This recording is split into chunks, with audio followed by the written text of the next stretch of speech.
In this video we show you what entries you can make in the backstory area. In this area you have to do 2 uploads and 1 text entry. A background image and a voice message about the backstory must be uploaded, as well as a short scavenger hunt description.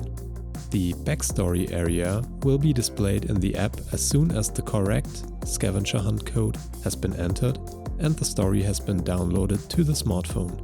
The contents of the backstory will give your scavenger hunt participants the first impression of your story. The background image extends across the entire display and the backstory voice message will be played via a play button.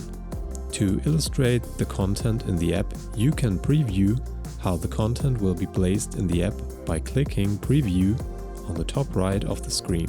You will see a default screen that shows how the backstory screen is structured in the app. Please note that only images in JPEG format and with a maximum file size of 5 MB can be uploaded. An MP3 format with a maximum of 5 MB is required for the audio file. The backstory should introduce users to your story because this is the first time where they come into contact with the story of your scavenger hunt. You should use a voice message of 2 or 3 minutes maximum to keep users engaged.